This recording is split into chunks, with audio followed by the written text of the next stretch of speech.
A kú déédé àsìkò yìí, àkójọpọ̀ ìròyìn ọ̀sẹ̀ tòní la mú wá fún yín. Orúkọ tèmi ni Ọ̀mágbémisọ́lá Ọmọlọ́gùnmadẹ Àìjẹrandán.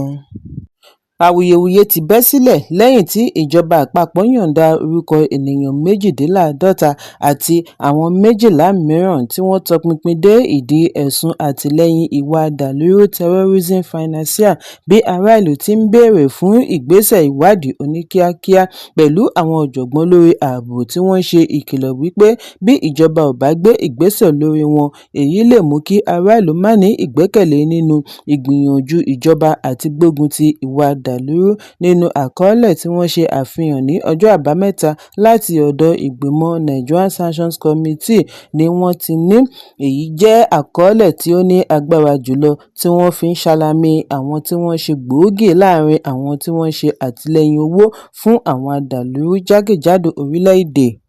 Lára àwọn orúkọ wọ̀nyí láti rí orúkọ ìlúmọ̀ọ́ká adarí apá kan ẹgbẹ́ ajìjàǹgbara fún ilẹ̀ Biafra IPOB tí wọ́n fi ilẹ̀ Finland ṣebùgbé Simon Ekpa àti olùkọ̀wé Desert Herald Tukur Mamu, ẹgbẹ́ Boko Haram ISWAP títí kan ẹgbẹ́ Lakurawa. Ọjọ́ Ajé ni Ààrẹ Bọ́lá Tinubu ní ìpàdé àtilẹ̀kùnmọ́rí ṣe pẹ̀lú olórí ológun agbèfọ́ba CDS General Olúfẹ́mi Olúyẹdẹ àti French General ní ilé agbára ìlú Àbújá. Orísun ìròyìn láti iléeṣẹ́ ààrẹ sọ fún akọ̀ròyìn wípé ìpàdé ọ̀hún jẹ́ ara ìgbésẹ̀ àti mú ìbáṣepọ̀ le lórí ètò ààbò ní Nàìjíríà. Bákan náà ni ààrẹ ní ìpàdé pàjáwìrì pẹ̀lú àwọn ọ̀gálọ́gàá ológun títí kan àjọ ọ̀tẹlẹ̀múyẹ́ DSS àti ọlọ́pàá. Ìpàdé yìí wáyé lẹ́yìn tí àdó olóró ṣekú pa kọ́nẹ̀ kan àti òṣìṣẹ́ ológun 6 ní ìpínlẹ̀ Borno. Èyí ń wáyé lẹ́yìn ọ̀sẹ̀ mẹ́ta tí ààrẹ kéde wípé ilẹ̀ Faransé ti gbà láti fi ohun èlò ogun àti ìdánilẹ́kọ̀ọ́ ránṣẹ́ sí iléeṣẹ́ ológun Nàìjíríà láti fi gbógun ti àwọn agbésùmọ̀mí ní ẹkùn àríwá ìlà oòrùn. Ẹgbẹ́ òṣèlú All Progressives Congress ẹ̀ka ìpínlẹ̀ Ògùn ti fẹnukò lórí sínétọ̀ tó ń ṣaṣojú Ògùn West Senatorial District Solomon Adéọlá tí gbogbo ènìyàn mọ̀ sí Yayi gẹ́gẹ́ bí olùdíje du ipò gómìnà níbi ìdìbò gbogbogbò ọdún 2027. Ìpinnu yìí wáyé níbi ìpàdé Strategic Caucus Meeting tí alága ẹgbẹ́ Yẹmí Sànúsí darí ní Secretariat ẹgbẹ́ ní Abẹ́òkúta. Níbi ìpàdé yìí láti rí gómìnà Dàpọ̀ Abíọ́dún, àwọn gómìnà àná bíi Olóyè Olúṣẹ́gun Ọ̀ṣọ́bà, Sínátọ̀ Ìbíkúnlé Amósùn àti Gbénga Daniel.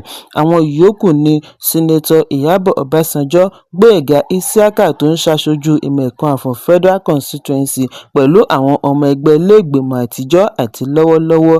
Níbi ayẹyẹ yìí ni Abíọ́dún ti kéde Adéọlá gẹ́gẹ́ bí olùdíje bí ó ti rọ gbogbo ọmọ ẹgbẹ́ kí wọ́n ṣe àtìlẹ́yìn fún un kí wọ́n sì mú ìṣọ̀kan ẹgbẹ́ lọ́kùnkúndùn ju ìfẹ́ ara wọn lọ.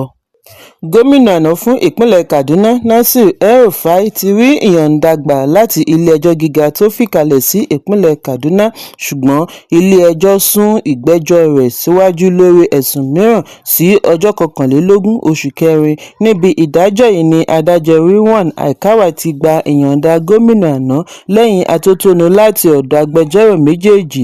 Lẹ́yìn èyí ni ó pàṣẹ kí El-Rufai ṣì wà ní àkàtà àjọ tó ń gbógun ti ìwà àjẹbánu ICPC títí yóò fi parí gbogbo gbèdéke bail conditions. Agbẹjọ́rò El-Rufai Àgbà-amòfin Olúwọlé Ìyàmú rọ ilé-ẹjọ́ kí ó gba ìyọ̀ǹda oníbàárà rẹ̀ nítorí èyí jẹ́ ẹ̀tọ́ rẹ̀ lábẹ́ òfin àti wípé gómìnà àná fìdí múlẹ̀ ní Nàìjíríà kò sí ibi ó fẹ́ sálọ. Ṣùgbọ́n agbẹjọ́rò àjọ ICPC tako èyí bí ó ti ṣe àpẹẹrẹ wípé bí wọ́n bá yọ̀ǹda rẹ̀ èyí lè dí ìwádìí rẹ̀ tó ń lọ lọ́wọ́.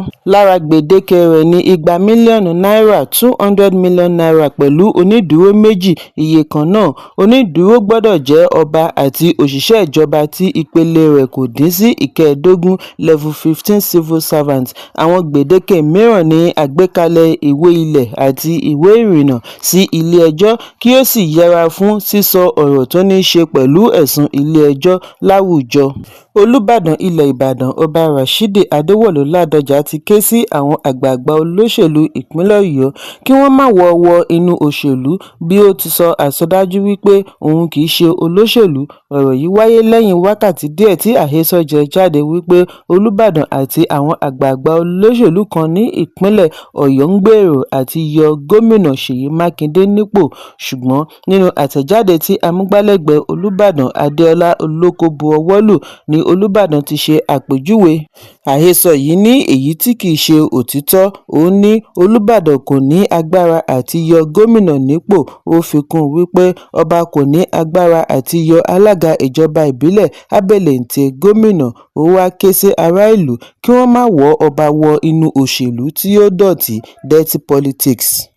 Iléeṣẹ́ ológun ti sin òkú olóògbé Kọ̀mándà 29 Joint Task Force Brigadier General Hussaini Brahima, Captain Ismail àti àwọn ológun mìíràn tí wọ́n ṣekú pa lẹ́yìn ìkọlù àwọn agbésùnmọ̀mí ní ìpínlẹ̀ Borno. Ìkọlù tí ó wáyé ní ọjọ́ 9 oṣù kẹrin ni àwọn afurasí ọmọ ẹgbẹ́ Boko Haram àti ISWAP ti ṣe ìkọlù alápapọ̀ sí ibùdó ológun ní Birnin Sheikh, ìlú tí ó wà ní ìjọba ìbílẹ̀ Kaga ní ojúnà márosẹ̀ Maiduguri sí Damaturu. Èyí ń wáyé bí ikọ̀ ológun 115 Task Force Battalion ṣe kojú ìkọlù àwọn afurasí adàlúrú ní Ọjọ́rú. Nínú àtẹ̀jáde tí wọ́n fi sí orí ẹ̀rọ abánidọ́rẹ̀ẹ́ Facebook, iléeṣẹ́ ológun ni wọ́n ti ṣàlàyé wípé wọ́n sin àwọn akọni ológun sí Maimalari Cantonment Cemetery ní Maiduguri. Iléeṣẹ́ ológun ṣàlàyé wípé láàrin ẹkún òun ìpayín keke ni ẹbí àti alábàáṣiṣẹ́pọ̀ ṣe ayẹyẹ ìkẹyìn láti fi mọ rírì iṣẹ́ takuntakun lórí ìdáàbòbò orílẹ̀-èdè. Lára àwọn èèyàn jàǹkàn-jàǹkàn tí wọ́n wà níbi ìsìnkú láti rí gómìnà ìpínlẹ̀ Borno Babagana Zulum, mínísítà agbèfọ́ba Christopher Musa pẹ̀lú àwọn olórí ológun àti ọ̀gá-lọ́gàá lẹ́nu iṣẹ́ ìjọba. Ìjọba àpapọ̀ ti jáwọ́ nínú ẹ̀sùn àtìlẹ́yìn owó fún àwọn adàlúrú tí ó pè tako AGF àná àgbà amòfin Abubakar Malami àti ọmọkùnrin rẹ̀ Abdulazeez. Ìjọba àpapọ̀ nípasẹ̀ ikọ̀ agbẹjọ́rò rẹ̀ àgbà amòfin Akinlolú Kẹ́hìndé ni ó gbé ìgbésẹ̀ yìí láti fi ṣe àtúpalẹ̀ ẹ̀sùn. Agbẹjọ́rò afẹ̀sùnkàn Shuaibu Arora tí òun náà kò ṣe lòdì sí ìgbésẹ̀ yìí wá rọ ilé-ẹjọ́ kí ó mú kí ẹ̀bẹ̀ fún ìyọ̀ǹda wọn fẹsẹ̀ múlẹ̀.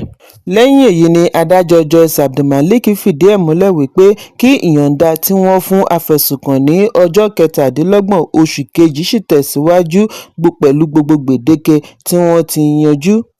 Iléeṣẹ́ ààrẹ ti ké sí igbákejì ààrẹ àtijọ́ Atiku Abubakar kí ó jáwọ́ nínú èròǹgbà rẹ̀ àti díje du ipò ààrẹ ní ọdún 2027 bí wọ́n ti ní ó ti kan àwọn ará ẹkùn gúúsù àti gba ipò agbára lábẹ́ ìṣẹ̀dálẹ̀ ìlànà ètò agbára.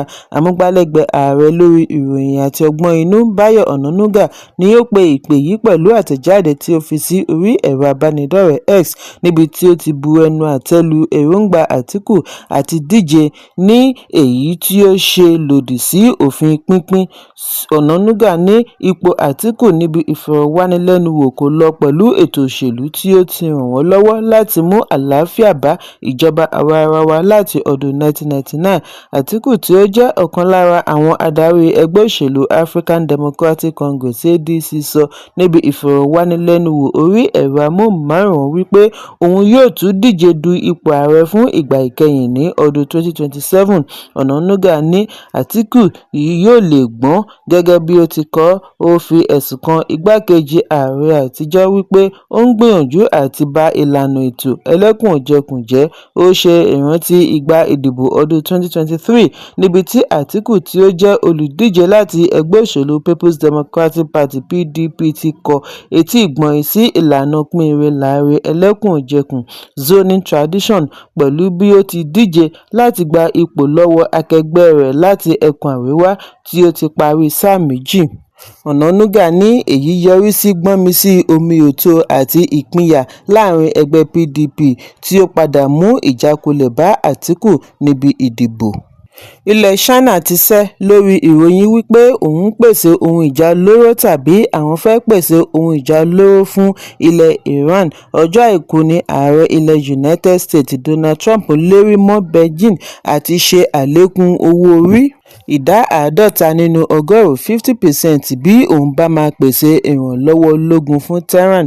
Ọ̀rọ̀ yìí wáyé ní ọjọ́ kan náà tí US outlet CNN jábọ̀ wípé ikọ̀ ológun China ti ń gbáradì àti ṣe àgbékalẹ̀ ohun ìjà olóró fún Iran láàrin ọ̀sẹ̀ díẹ̀ sí ìwòyí, bí ó ti ṣe àpẹẹrẹ àwọn mẹ́ta tí ó mọ̀ nípa ọ̀rọ̀. Patrick Doyle, tí í ṣe àgbà òṣèré ilẹ̀ Nàìjíríà, ti pàdánù ọmọbìnrin ìkókó tí ìyàwó rẹ̀ ṣẹ̀ṣẹ̀ bí. Ọmọ yìí di olóògbé ní ọjọ́ Àbámẹ́ta ọjọ́ 11 oṣù kẹrin lẹ́yìn ọjọ́ kan tí wọ́n bí i. Lórí ẹ̀rọ abánidọ́rẹ̀ẹ́ Facebook ni Patrick Doyle ti ṣe ìkéde bí ó ti fi ìmoore rẹ̀ hàn sí ìgbé ayé ìwọ̀nba tí mọ̀lẹ́bí rẹ̀ ní pẹ̀lú ọmọbìnrin rẹ̀. Bákan náà ni ó fi ìgbàgbọ́ mọ̀lẹ́bí rẹ̀ múlẹ̀ láàrin ìpèníjà. Ọ̀máyínúwà Doyle ni wọ́n bí láàrin aago 11 òwúrọ̀ kù ìṣẹ́jú 15 ọjọ́ Ẹtì, ọjọ́ 10 oṣù kẹrin, ó sì padà láàrin aago 4 ìrọ̀lẹ́ kọjá ìṣẹ́jú 15 ọjọ́ Àbámẹ́ta, ọjọ́ 11 oṣù kẹrin. Àkójọpọ̀ ìròyìn ọ̀sẹ̀ tòní kò ní jù báyìí lọ. Ẹ pàdé mi ní ọjọ́ Ajé Monday fún àkọ́tún ìròyìn. Kí a tó lọ, ẹ má ṣaláì fi àkíyèsí yín ránṣẹ́ kí ẹ sì bá subscribe sójúnà wa lórí YouTube kí kókó ní ìwé ìròyìn lè máa tẹ̀ yín lọ́wọ́ ní kíákíá.